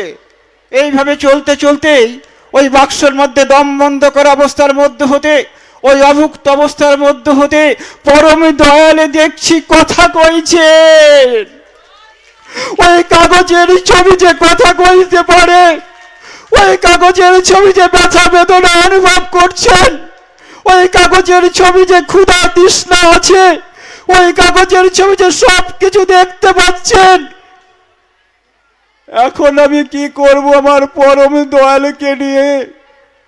একদিকে আমার সমাজ, একদিকে আত্মীয় পরিজনের মধ্যেখানে আমি পরম দয়ালকে নিয়ে অকুল সাগরে ভাসছি, অকুল সাগরে ভাসছি। আমার করণীয় কর্তব্য আমি কোনো কিছু স্থির করে উঠতে পারছিলাম না, শুধু চিন্তা চিন্তা আর চিন্তা। এই চিন্তা করতে করতেই আমার আহার নিদ্রা সব চলে গেল। চিন্তা করতে করতে হঠাৎ আমার একটা কথা মনে পড়ে গেল। আমি যেদিন দীক্ষা গ্রহণ করেছিলাম, আমার ঋত্বিক দেবতা আমাকে একখানে 70 গ্রন্থ দিয়েছিলেন। আর তিনি করেছিলেন এই 70 গ্রন্থ হচ্ছে মানুষের জীবনের চলার সাথী। মনুষ্য জীবনে যত রকম সমস্যা আছে, সব সমস্যার সমাধান ওই 70 গ্রন্থের মধ্যেই লিপিবদ্ধ করা আছে। প্রার্থনার পর 70 বাণী পাঠ করতে হয়, সেই কথাটি আমার মনেই ছিল না, ওইটা দেখাই হয়নি। আর এই প্রথম আমি ভাবলাম আমার যে এখন এই সমস্যা, আমি যে আমার বাড়িতে আমি পরম দয়ালকে প্রতিষ্ঠা করতে পারছি না, পরম দয়াল আমার জন্য কি বাণী রেখে গেলেন, আমাকে তন্ন তন্ন করে খুঁজতে হবে। এই প্রথম সেই 70 গ্রন্থকে প্রণাম জানিয়ে, জানেন আমাকে আর তন্ন তন্ন করে খুঁজতে হলো না, একটা দুটো পৃষ্ঠায় উল্টেই দেখতে পাচ্ছি যে পরম দয়াল সর্বপ্রথম আমার জন্য বাণী রেখে গেছেন। আর সেই বাণীর অক্ষরগুলো ডাগর ডাগর চোখে আমার দিকে ফ্যাল ফ্যাল ফ্যাল ফ্যাল করে চেয়ে রয়েছে। সর্বপ্রথম আমাকে দুর্বলতার সঙ্গে লড়াই করতে হবে, আমাকে সাহসী হতে হবে, আমাকে বীর হতে হবে, আমাকে শক্তির তনয় হতে হবে, আমার মন মুখ এক করতে হবে, তবেই আমার ধর্মরাজ্যে ঢোকবার অধিকার জন্মাবে। আমি পেয়ে গেলাম আমার রসদ, সে আমার সাথে আছে, তার বাণী আমার সাথে আছে। এখানে আমার কোনো কৃতিত্ব নেই, তার সাহসে সাহসী হয়ে, তার বলে বলিয়ান হয়ে তবেই আমি আমার সেই ছোট্ট ঘরের কোনায় তার জন্য একটু সিংহাসনের ব্যবস্থা করিতে পারিলাম। এই প্রথম তাকে সেই দমবন্ধ করা অবস্থার মধ্য থেকে বাইরে বার করে সিংহাসনে প্রতিষ্ঠা করে তাকে একটু মুক্ত বায়ু সেবনের ব্যবস্থা করিতে পারলাম। আর আমার পরম দয়াল যে তিনি আমার এই তার সেই সুনিয়ম সুনীতিগুলি প্রতিপালন করার মধ্য দিয়েই আমার অনুভূতিতে যেটা ধরা পড়ল যে পরম দয়াল তার ভক্তের ভাব অনুযায়ী তার সঙ্গ করেন। যে ভক্ত যেমনি ভাব নিয়ে তার সামনে উন্মুক্ত হবেন, পরম দয়াল তার সেই ভক্তের ভাব অনুযায়ী তার সঙ্গ করবেন, তার ব্যথা নিবারণের চেষ্টা করবেন। তা আমার ভাবটি কি ছিল তখন জানেন? ছোটবেলায় লেখাপড়া শেখা হয়ে ওঠেনি, তাই স্কুল কলেজে সেই প্রথাগত বিদ্যায় আমি বিদ্বান হতে পারিনি বলে সারাটা জীবন আমার অন্তরটা যেন আমাকে কুড়ে কুড়ে খাচ্ছিল। আর দয়ালে যখন দয়া করে তার পাঠশালায় আমাকে ভর্তি করিয়ে নিলেন, তখন আমি কি দেখছিলাম যে পরম দয়াল এক অফুরন্ত জ্ঞান ভাণ্ডার নিয়ে তিনি এই ধরার ধুলিতে আবির্ভূত হয়েছিলেন। আর তার সেই জ্ঞান ভাণ্ডারের সমস্ত জ্ঞানটাই তিনি উন্মুক্ত করে রেখেছেন এই সমস্ত আমাদের মতো ভক্ত মণ্ডলীর জন্যই। যে যেমনি ভাবে পারবে তার সেই জ্ঞান ভাণ্ডারের জ্ঞান আহরণ করে নিজ দক্ষতায় যোগ্যতায় আরো আরো তরর দিকে অগ্রসর হতে থাকবে, ঠিক ওই গঙ্গা নদীটির মতোই। এখান থেকে শুরু করতে হবে। আমি কিছু লিটারেচার পড়লাম, আমি কিছু বক্তৃতা শুনলাম, আমি ঠাকুরের জীবন আদর্শ যা কিছু বলেছে জীবনে কোনোদিন কিছু পালন করলাম না, এরকমটা নয়। আচরণ আচরণ আচরণ, আচরণে যতক্ষণ না ফুটে উঠছে ততক্ষণ ধর্ম ফুটছে না। আচরণই বোধ চয়নে জ্ঞানের সাগর হনাপার। আমাদের সেই আচরণটাই তো নেই। এখান থেকে আমাদের সূচনা, এখান থেকেই আমাদের এই জায়গাটাই যার নড়বড়ে, তার সারা অনেক কিছুই নড়বড়ে হয়ে গেছে। একটু শিক্ষার কথা একটি কথা বলি, বলে আমি আমার অনুভূতির কথা বলবো। কারণ আচার্যদেব চাইছেন আমরা ঠাকুরের অনুভূতির কথা বলি। ঠাকুরকে পেয়ে আমার কিরকম লাগলো, আমার জীবনে কি উদ্বর্ধনা হলো বলে আমি মনে করছি, এই কথাগুলো আমি আপনাদের কাছে বলবো। এবং লক্ষ লক্ষ সৎসঙ্গী ভাই বোনেদের কাছে, মায়েদের কাছ থেকে আমি কি শিক্ষা পেলাম, সেটা আমাকে কিভাবে এগিয়ে দিল, এরকম একটি কথা বলবো। দীক্ষা দিয়ে শুরু করতে হবে। আপনারা ভাববেন না দীক্ষা কোনো একটা রিচুয়াল, একটা আনুষ্ঠানিকতা মাত্র নয়। দীক্ষা নিয়ে আমরা প্রকৃত শিক্ষাকে যদি নিজের জীবনে প্রয়োগ করি, প্রায়োগিকতা, অ্যাপ্লিকেশন, অ্যাপ্লাই যদি না করি, অ্যাপ্লাইড রিলিজিয়ান, তাহলে আমি ফাঁকিতে পড়ব। ঠাকুর বলছেন আমাকে ঠাকুর সাজিয়ে ভক্ত হয়ে বসো না। ফাঁকি দিলে নিজেই ফাঁকিতে পড়তে হবে। ফলে আমরা সত্যিকারের দিশায় সহি ইমানদারের মতো আমরা যেন পরমকে, যিনি চরম তত্ত্ব, তার কাছে নত হতে শিখি। ঠাকুরের একটি ছোট্ট ছড়া, দীক্ষা নিয়ে শিক্ষা ধরিস। কেন আগে শিক্ষা নয় কেন? আমরা জানি শিক্ষা দীক্ষা, তাই তো জানি এই লোকটা শিক্ষা দীক্ষা আছে অথবা শিক্ষা দীক্ষা নেই। এই তো আমাদের দুটি শব্দের অর্ডার, আগে শিক্ষা পরে দীক্ষা। ঠাকুর এটাকে উল্টে দিলেন। কারণ যেভাবে চলছে, এটার যদি একটা উদ্বর্ধনামুখী একটা চিন্তা মানুষকে না দেওয়া যায়, তাহলে কিন্তু পরিস্থিতি ভালোর দিকে যাবে না। আগে দীক্ষা। শিক্ষা নিয়ে আপনি কি করবেন, আমি কি করব? এই একটু আগে ধূমপানের কথা হলো, আমি একটা ছোট্ট উদাহরণ দিই আপনাদের কাছে। একটি জায়গায় লেখা রয়েছে ধূমপান করবেন না। ভালো করে শুনুন মায়েরা, ধূমপান করবেন না। ধূমপান ধীরে ধীরে মৃত্যু ডেকে আনে। কোনো একটা স্বেচ্ছাসেবী সংস্থা তার তলায় কেউ লিখে গেছে, কেউ মানে ধরুন নিরুদ্দিষ্ট কেউ, তারা লিখেছে আমাদের মরবার কোনো তাড়া নেই, আমরা ধীরে ধীরেই মরতে চাই। এই লোকটা তো শিক্ষিত মানুষ, তার শিক্ষা আছে, তার বর্ণবোধ আছে, সে পড়তে পারে, সে জানে কোথাও কিছু একটা লেখা আছে, এটা যদি আমার পছন্দ না হয় আমি আমার মতকে তুলে ধরতে পারি।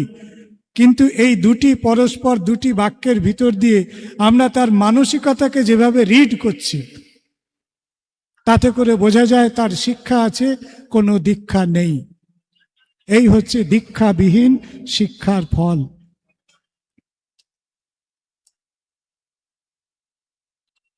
আমি একটা লাইন বলবো, আপনারা আর একটা লাইন বলবেন। আমরা সবাই ছোটবেলায় পড়েছি, অয়ে অজগর আমটি আমি, বাহ, অপূর্ব। অয়ে অজগর আসছে তেড়ে, হ্যাঁ, আমার পিছনে অজগর তেড়ে আসছে, আমার কি করা উচিত? আপনারা বলুন, আপনারা বলুন। মনে করুন আমার পিছনে অজগর তাড়া করেছে, আমি কি করব? আমি আগে আত্মরক্ষা করব না আগে আম পেড়ে খাওয়ার চিন্তা করব? নিজের মনে উত্তর দিন। এই নির্ণয় আপনার দীক্ষা আপনাকে শেখাবে। এই যে কনজিউমারিজম, আমি আম পেড়ে খাবো, আমি এটা খাবো, আমি সেটা খাবো, আমি সেটা ভোগ করব, এই যে প্রবল কনজিউমারিজম, তার শিক্ষার বুনিয়াদ আমার কোথায় রয়েছে? আমটি আমি খাবো পেড়ে। এই চিন্তার কাঠামোকে বদলাতে হবে। এই জন্য ঠাকুর বলছেন দীক্ষা নিয়ে শিক্ষা ধরিস। কে শেখাবে? কে শেখাবে? একটু আগে শুনলাম যিনি ধূমপান বিরোধী বক্তব্য দিয়ে নিচে এসে আগে তিনি একটি সিগারেট ধরালেন, তার কাছে আমরা শিখব? কার কাছে শিখব? আচার্যের কাছে, যিনি আচরণ করে শেখান, যিনি আচরণের ভিতর দিয়ে শেখান। এই জন্য দীক্ষা, শিক্ষা এবং আচার্য, এই তিনটের একটা লিঙ্ক আপ দরকার, তবে আমাদের আচরণী বোধ ফুটে উঠবে। আমরা তো আচরণ জানি না। আমরা আচরণ জানি? আমরা আচরণ জানি না। বাড়িতে কি হচ্ছে সে কথা আমি এখানে আলোচনা করছি না, কিন্তু সামাজিক ক্ষেত্রে আমাদের আচরণী বোধ কোথায়? কোথায় আমাদের সেই আচরণ? কেন ছাত্র এবং শিক্ষকের মধ্যে একটা সংঘাতের অবস্থা? এ ওকে পেটাচ্ছে, সে তাকে পেটাচ্ছে, এ তার সম্পর্কে কটু কথা বলছে। কেন একটি মেয়ে রাত্রিবেলা কর্মক্ষেত্রে নিরাপদ বোধ করছে না? আচরণ কোথায়? আচরণী বোধ চয়নে জ্ঞানের সাগর হনা পার। এই আচরণ শিখতে হবে। অনেক কিছু কথা হচ্ছে, মায়েদেরকে, বিশেষ করে মায়েদের জন্য বলছি। এখন এইসব জেন্ডার ইস্যু, অমুক তুসুক, এই সমস্ত নিয়ে প্রচুর কথাবার্তা হচ্ছে, লম্বা লম্বা ডিসকোর্স। ঠাকুর কি বলছেন সেইটা আমরা একটু বুঝে নিই। ঠাকুর বলছেন তুমি নারীকে মা বলতে শেখো, তুমি নারীকে মা বলতে শেখো। এই শিক্ষা আপনার কেজি থেকে পিজি পর্যন্ত কোন সিলেবাসে, কোন বইয়ের কোন পাতায় আছে আমাকে শেখান, আমাকে জানান। এই শিক্ষা একমাত্র দীক্ষার ভিতর দিয়ে আসবে, মনের পরিবর্তনের ভিতর দিয়ে আসবে। এই যে মনের পরিবর্তন কথাটা বলছি, এই কথাটা ঠাকুরের পরিভাষায় আপনার আমার মধ্যে ঠাকুরত্ব জাগবে। ঠাকুরত্ব, আপনার মধ্যে ঠাকুরত্ব, আমার মধ্যে ঠাকুরত্ব, আমাদের মধ্যে ঠাকুরত্ব, আমাদের গোটা ভারতবর্ষের মধ্যে যদি এই ঠাকুরত্ব জাগে, তখন আমরা বলবো যে নারী আমার সামনে দিয়ে যাচ্ছে, এসে দাঁড়িয়েছে, রাত 1টা হোক, 2টো হোক, দুপুর 12টা হোক, সে হয় আমার মা, নয় আমার সন্তান, নয় আমার মেয়ে। এই চেতনা দরকার। আর এই চেতনা নিয়ে সারা ভারতবর্ষ যদি জেগে ওঠে, তাহলে পরের স্তরটা বুঝে নিন, এই ভারতবর্ষ আর্য ভারতবর্ষ। ইন্ডিয়াকে নিয়ে অনেক রকম কথাবার্তা আমরা শুনছি, ডেভেলপমেন্ট কিভাবে হবে, কোন দিকে যাবে, ডিজিটালাইজেশন কি হবে ইত্যাদি নিয়ে অনেক বড় বড় পরিকল্পনা। কিন্তু আমরা আর্য ভারতবর্ষ চাই, সেই ভারতবর্ষ একজন মায়ের জন্য আর্য ভারতবর্ষ, যেখানে অন্যান্য সহনাগরিক তাকে মা বলে সম্মান করে। এই সম্মান করা শিখতে হবে। এই ঠাকুরত্ব তিনি আমাদের মধ্যে জাগাতে চেয়েছিলেন। আমরা বিভাজন করছি, আমরা যত নারী পুরুষ যত নারী পুরুষ যত নারী পুরুষ করছি তত বিভাজন হচ্ছে, এর মধ্যে দিয়ে নয়। সম্প্রীতির কথা, যখনই দেশে কিছু একটা বিপর্যয় ঘটে আমরা একটা স্টিরিওটাইপ কথা ধরে রেখেছি, ধর্মীয় একটা বিভেদের কথা ধরে রেখেছি। সম্প্রীতির কথা বলতে ঠাকুর কি বুঝিয়েছিলেন? ঠাকুর কিন্তু তথাকথিতভাবে কোনো হিন্দু মুসলিম সম্প্রীতির কথা বলেননি। প্রয়োজন নেই সৎসঙ্গের মঞ্চ থেকে সে কথা বলার। তিনি বলেছিলেন ইষ্টেতে রাখ সম্প্রীতি। মনে পড়ছে লাইনটা?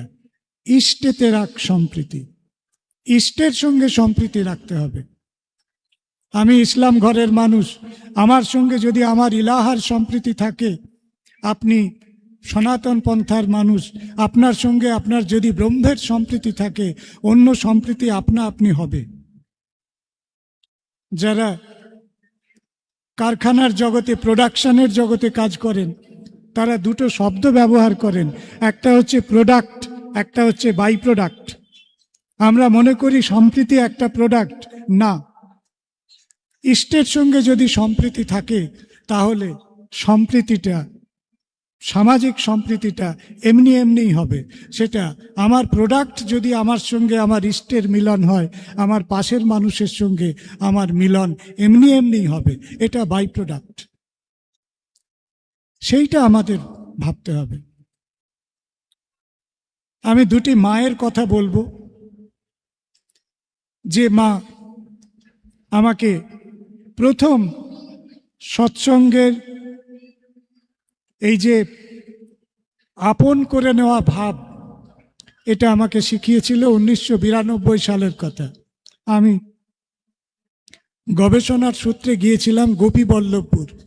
আপনারা হাতিবাড়ি বলে একটা জায়গার নাম শুনে থাকবেন, একদম ওড়িশা, এখন ঝাড়খণ্ডের বর্ডারে গোপীবল্লভপুর। সুশীল ভূঁইয়া, সে বাড়িতে আমি গিয়েছিলাম এবং প্রায় 28 দিন মতো সেই বাড়িতে ছিলাম। তো যেদিন আমার সে বাড়িতে যাওয়ার কথা, আমার দুপুরবেলা গিয়ে স্নান খাওয়া করার কথা, কিন্তু নানান কারণে আমি যখন পৌঁছেছি বেলা গড়িয়ে গেছে। সুবর্ণরেখা নদীর ধারে তাদের বাড়ি। সে মা তখনও না খেয়ে বসেছিলেন। আমাকে বললেন, মকবুল, তোমার এত বেলা গড়িয়ে গেল, তুমি আগে গিয়ে নদীতে ডুব দিয়ে এসে দুটো স্নান করে এসে একটু অন্ন গ্রহণ করলাম। সে বাড়িতে 28 দিন ছিলাম। ফিরে আসার সময় বললাম, মাগো, আপনার বাড়িতে 28 দিন ছিলাম, এই 28 দিন ধরে অক্লান্তভাবে আমার যা যা প্রয়োজন, একজন অতিথির নয়, একজন সন্তানের যা যা প্রয়োজন, ঠিক সেইভাবে সেবা তিনি আমাকে দিয়েছেন, মায়ের স্নেহ দিয়েছেন। ফিরে আসার সময় বললাম, মা, আপনাকে অনেক কষ্ট দিয়ে গেলাম। বলল, কি বলছো বাবা, আমার দুটি সন্তান, মকবুল, তুমি আমার তৃতীয় সন্তান। আমি সেদিন ভাবছি যে এই যে মন, এই মন তিনি কোথায় পেলেন?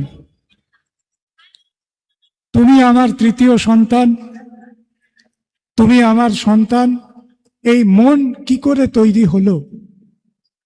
এই মনই তো আমরা তৈরি করতে চাই। এই দেশের এত বিপর্যয়, এত রকম পলিসি, এত নিয়ম, এত কানুন, শুধু এই মন যদি আমরা তৈরি করতে পারি তাহলে এত বিপর্যয় দেশে থাকবে না। তুমি আমার তৃতীয় সন্তান। আমি অভিভূত হয়ে গেছি। আমি ভাবছি আমার এতদিনের লেখাপড়ার জীবনে ঠিক এই রকম ভাবে এই রকম বাক্য আমি তো কখনো শুনিনি। এই আন্তরিকতা চাই, মনকে গঠন করতে হবে, মাইন্ড কন্ট্রোল শুধু না, মাইন্ডকে ক্রিয়েট করতে হবে।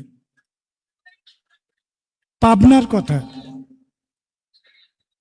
এক কৃষকের কথা। মহান আল্লাহ এবং মহানবী হজরত মুহাম্মদের প্রতি নত থাকা এক কৃষকের কথা। আমার সৌভাগ্য হয়েছিল, আমি হিমায়তপুর গিয়েছি এবং ঠাকুরের যে পুণ্য ভূমি, সেই পুণ্য ভূমি দর্শন করার সুযোগ আমার হয়েছিল। ওই পদ্মা নদী, তার পাশে চড়া, ওই সর্ষে ক্ষেতে, চড়ার মধ্যে সর্ষে ক্ষেত, মাইলের পর মাইল সর্ষে ক্ষেত। শীতকালে যারা দেখেছেন সর্ষে ক্ষেত তারা জানবেন। আমি যখন গিয়েছিলাম শীতকাল ছিল, তো সেই চড়ায় তিনি চাষ করছেন, হাল চালাচ্ছেন, আর দেখছেন যে ওই যে রাস্তাটা গেছে নদীর পাড় দিয়ে, ধুলো উড়িয়ে লক্ষ লক্ষ মানুষ পাগলের মতো উন্মত্ত হয়ে কীর্তন করতে করতে ছুটছে ছুটছে ছুটছে। ওরা কোথায় যায়? ওরা ঠাকুর দেখতে যায়। হঠাৎ একদিন তিনি খবর পেলেন যে ওরা যে ঠাকুরকে দেখতে যায় তিনি নাকি জ্যান্ত। ওরে বাবা, এমনটা তো কখনো শুনিনি। ঠাকুর তো শুনেছি, ঠাকুর তো দেখেওছি, কিন্তু ঠাকুর আবার জ্যান্ত? তাহলে তো একবার গিয়ে দেখতে হয়, একবার গিয়ে দেখতে হয়। এই ভাবছি একবার গিয়ে দেখতে হয়, ভাবতে ভাবতে বলল, একবার গিয়ে দেখতে হয় কেন? দেখতে যদি হয় তো এক্ষুনি যাব, এই মুহূর্তে যাব, হাল নাঙল খুলে দিয়ে এক্ষুনি যাব। সে করলো কি, ওই বস্ত্র টস্ত্র গুছিয়ে ধুলো কাদা ঝেড়ে ওই পিছু পিছু পিছু পিছু গিয়ে হাজির। ঠাকুর বসে আছেন, দূর থেকে এমনি করে খুব সংকোচের সঙ্গে দেখছেন, আর ঠিক তার উপরে ঠাকুরের দৃষ্টি পড়েছে। ঠাকুরের পাশে যারা ছিলেন তাদেরকে বললেন, ওরে আমার কাছে ডাক। কেউ গিয়ে বলল, আপনাকে ঠাকুর ডাকছে। সে তো একেবারে ভয়ে সংকোচে আবেগে পুরো থরথর করে কাঁপছে। কি রে বাবা, ঠাকুর আমাকে ডাকছেন, যাকে দেখার জন্য লক্ষ লক্ষ মানুষ ছুটে আসছে, আমি এসে কি এমন অপরাধ করে ফেললাম? কিছু কি দোষ ত্রুটি হয়ে গেল? তিনি খুব সংকোচের সঙ্গে, বিনম্রতার সঙ্গে একটু তফাতে গিয়ে দাঁড়িয়ে, পাশে যিনি ছিলেন তাকে কিছু কথা বলে দিলেন। তিনি এসে সেই কৃষক মহোদয়কে জানালেন। শুনে তার কি আনন্দ! হ্যাঁ হ্যাঁ হ্যাঁ, ঠিক আছে ঠিক আছে ঠিক আছে। বলল, তুই আবার আসবি তো? তোকে আমার আবার দেখতে ইচ্ছে করে। এইরকম ভাবে 7 দিন 8 দিন কিছু বলে দেওয়া হয়। তিনি বললেন, হ্যাঁ হ্যাঁ, আবার তিনি আসেন। একদিন ঠাকুর তাকে বললেন, হ্যাঁ, এবার তোকে ঠিক সেরকমটি লাগছে যেমনটি তোর রসুল তোরে হতে কইছিল। এখন তোমাকে ঠিক সেই রকমই লাগছে যেমনটা তোমার রসুল তোমাকে হতে বলেছিল। এই হচ্ছে ঠাকুরের আদর্শ। আপনারা ভাববেন না জনৈক মকবুল ইসলাম সে সৎসঙ্গের মঞ্চে এসে দাঁড়িয়ে ঠাকুরের কথা বলছে। আমাকে কিন্তু আমার পূর্বপুরুষ চেতনধারা ত্যাগ করতে হয়নি। এইটি ঠাকুরের আদর্শ। গিলে খাওয়া সম্প্রীতি নয়। অজগর সবকিছুকে গিলে খায়, একে সম্প্রীতি বলে না। ঠাকুর বলেছিলেন যে প্রত্যেকটি ধর্মের মানুষ আরো ভালো, আরো ধর্মীয় উচ্চতায় উঠুক। আমি আচার্যদেবের কাছে, পূর্বতন আচার্যদেবের কাছে যখন গিয়েছিলাম, ডক্টর সুভাষ বন্দ্যোপাধ্যায় আমার ঋত্বিক এবং দুর্গাশঙ্কর মুখার্জি ছিলেন, দেবাশিস দা বলে একজন ছিলেন, পুরনোরা চিনবেন। বললেন, মকবুল এসেছে। আমাকে প্রথম কথা আচার্যদেব বলেছিলেন, মকবুল ভাই, নামাজ রোজাটা করা লাগে। নামাজ রোজাটা করা লাগে। পূর্বপুরুষ চেতন ধারা ধর্মে যদি ছাড়তে হয়, জোর গলাতে বলছি আমি, নিছক সেটা ধর্ম নয়। ধর্মের অদল বদল করার ব্যাপার নয়। সৎসঙ্গের দীক্ষা কোনো রিলিজিয়াস কনভার্সন নয়। সৎসঙ্গের দীক্ষা আমার রুচির কনভার্সন, আমার চিন্তার কনভার্সন, আমার বোধ কাঠামোর কনভার্সন। এই দীক্ষা, এই শিক্ষা আমাদেরকে নিতে হবে। আমার মাইন্ডসেট যদি আমি চেঞ্জ না করি তাহলে খুব মুশকিল। রমজানের সময় যখন সৎসঙ্গ পড়ে, বিভিন্ন জায়গায় যখন সৎসঙ্গে যেতে হয়, আমার গুরু ভাইরা প্রত্যেকে কিন্তু ইফতারের ব্যবস্থা করেন। ফলে ওই যে বাক্য নামাজ রোজাটা করতে হয়, আমি কত তর্ক করেছি বাড়িতে, এসব মধ্যযুগীয় ব্যাপার, এসব এখন আর চলে না, ইত্যাদি ইত্যাদি। যেমন হয় এক সময়কার সন্তানরা প্রচুর তার্কিক হয়, আমারও সে পর্ব ছিল। কিন্তু আমি যখন আচার্য দেবের কাছে গেলাম, আমি উল্টো দিক থেকে একটা জোর ধাক্কা লাগলো আমাকে। এ কি শুনলাম?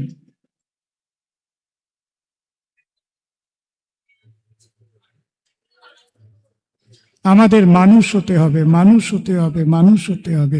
Man making, man making, man making. Swamiji বলেছিলেন না, ঠাকুর তিনি ম্যান মেকিং এর কথা বলছেন। দীক্ষা, শিক্ষা, আচার্য, সৎসঙ্গ, এই সমস্ত কিছু হচ্ছে ম্যান মেকিং এর একটি প্রক্রিয়া। এর ভিতর দিয়ে এই ম্যান মেকিং হবে। পরিবারগুলোর মধ্যে সেই চর্চা হবে। আমাদের সন্তানরা পড়ে শেখে না, দেখে শেখে। আমার উত্তরসূরি যেন আমাকে দেখে শেখে, এইটা হচ্ছে চলার পথ। এই জন্য বড়দের দায়িত্ব নিতে হবে, আচরণ করে বড়দের দায়িত্ব নিতে হবে। যারা আমরা বয়সে বড় আছি, আমাদের থেকে ছোটরা যারা আমার মুখের দিকে তাকিয়ে আছে, তাদেরকে দেখে। একটি দাদু এবং নাতির গল্প। রোজ দাদু ঠাকুর প্রণাম করে একটি দক্ষিণা রাখেন। একদিন কোনো রকম ভাবে তিনি অসুস্থ। সে নাতি বিছানায় শুয়ে আছেন, উঠতে পারেননি। সেই নাতি তাকে হাত ধরে টেনে এনে বলছে, কথা বলতে পারে না, ঠাকুরকে এসে নমস্কার করো। কোনো রকম ভাবে তিনি এসে নমস্কার করলেন। কোমরে ব্যথা, নইতে পারছেন না। তারপরে দান বাক্সটা দেখিয়ে বলছেন, সে দেখে শিখেছে। পরিবারের শিক্ষা, আমরা যেন আমাদের পরিবারকে সেইভাবে গঠন করি। এই কথাগুলো বলছি কারণ এর সঙ্গে ঠাকুরের যে বিবাহ সংস্কারের নীতি তা যুক্ত আছে। আমাদের পারিবারিক জীবন থেকে এই সন্তান যেন আমাদের দেখে শেখে। কোনো তথাকথিত সম্প্রদায়ের কথা নয়, সৎসঙ্গ। সৎসঙ্গ, আমি একটি কথা বলতে পছন্দ করি, সৎসঙ্গ একটি অসাম্প্রদায়িক সম্প্রদায়, ধর্মীয় বিভাজন বিমুক্ত একটি সম্প্রদায়। কাজী নজরুল ইসলাম লিখেছিলেন, গাহি সাম্যের গান, যেখানে আসিয়া এক হয়ে গেছে সব বাধা ব্যবধান, যেখানে মিশেছে হিন্দু বৌদ্ধ মুসলিম খ্রিস্টান, গাহি সাম্যের গান। আপনারা বলুন তো সবাই, এই কথাটি, যেখানে মিশেছে হিন্দু বৌদ্ধ মুসলিম খ্রিস্টান, আপনারা যখন দেওঘরে যান তখন এই সত্য প্রত্যক্ষ করেন কি করেন না? হ্যাঁ কি না, জোরে বলুন। হ্যাঁ, এই হচ্ছে সম্প্রীতি, এই হচ্ছে ইষ্টের সম্প্রীতি। যে ঐক্য আপনারা দেওঘরে দেখেন, যেখানে মিশেছে হিন্দু বৌদ্ধ মুসলিম খ্রিস্টান, সেটা হিন্দু মুসলিম এক হয়েছে বলে সম্প্রীতি না। প্রত্যেকে আমরা ইষ্টের সঙ্গে, পরমের সঙ্গে, পুরুষোত্তমের সঙ্গে এক হয়েছি বলে আমাদের সম্প্রীতি তৈরি হয়েছে। এই সম্প্রীতি ভারতবর্ষে চাই, এই সম্প্রীতি ভারতবর্ষে চাই, এই প্রেম ভারতবর্ষ। তিনি তো প্রেম দিতে এসেছিলেন। শ্রী চৈতন্য মহাপ্রভু তিনি প্রেম নিয়ে এসেছিলেন, তিনি কীর্তন নিয়ে এসেছিলেন। সেই গানই তো আমরা গাইছি। হরিনাম পরম ব্রহ্ম, জীবেরই মূল ধর্ম, অধর্ম কুকর্ম ছাড়ো রে। এই চারটে কথার মধ্যে তো বিরাট তত্ত্ব লুকিয়ে রয়েছে। হরিনাম পরম ব্রহ্ম, পরমকে আমরা পেয়ে গেলাম, জীবের মূল, অধর্ম কুকর্ম ত্যাগ করো, এই তো কথা, এর বেশি তো কোনো কথা নেই। স্বামী বিবেকানন্দ তিনিও তথাকথিতভাবে কোনো হিন্দু মুসলিম ইউনিটির কথা বলেনি, তিনি বলেছিলেন বৈদান্তিক মস্তিষ্ক, ইসলামী দেহ। ঠাকুর বললেন আর্য ভারতবর্ষের কথা। আপনারা শুনেছেন, আর্য ভারতবর্ষ আমার, জ্ঞান ও গরিমা গরবিনী। সেই শিক্ষা চাই। শিক্ষাকে উল্টো বুঝলে হবে না, জিনিসটাকে উল্টো বুঝলে হবে না, সোজা জিনিস সোজাভাবে বুঝতে হবে। আমি শেষ করব, একটি বাচ্চাদের স্কুলে, মায়েরা যারা বাচ্চাদের ইংলিশ মিডিয়াম স্কুলে ভর্তি করার অভিজ্ঞতা আছে তারা জানেন যে বাচ্চাদের সঙ্গে মা বাবাদের ইন্টারভিউ হয়, মা বাবাকেও জিজ্ঞেস করে নানান রকম কিছু। এরকম একটি স্কুলের কথা, মা বাবাকে জিজ্ঞেস করা হয়েছে কাক কালো কেন, কাক কালো কেন। ওরে বাবা, কাক কালো কেন, এ প্রশ্নের কি উত্তর আছে? এই মুহূর্তে তো আমরাও হয়তো উত্তর খুঁজে পাবো না। যাই হোক, মা বাবা কোনো রকম ভাবে একটা উত্তর খোঁজার চেষ্টা করছিলেন, কিন্তু সে উত্তর প্রশ্নকর্তার কাছে টিকলো না।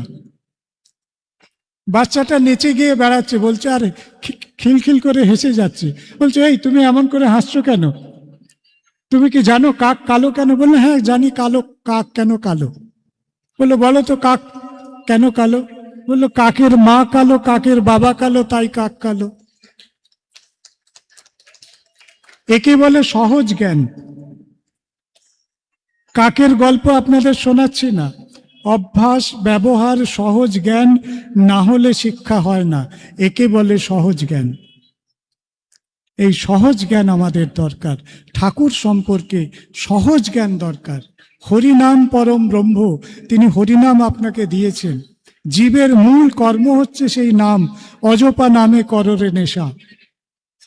নেশা বিরোধী অনেক কিছু তৈরি হচ্ছে, নেশা বিরোধী অনেক কিছু তৈরি হচ্ছে, কিন্তু আমি বলছি আপনারা যদি নেশা করতে চান, যদি সত্যি সত্যি আপনার নেশা করার সদিচ্ছা থাকে, আপনারা সৎসঙ্গে আসুন, আমি আপনাদের নেশা করার কথা বলাবো, অজপা নামে কররে নেশা।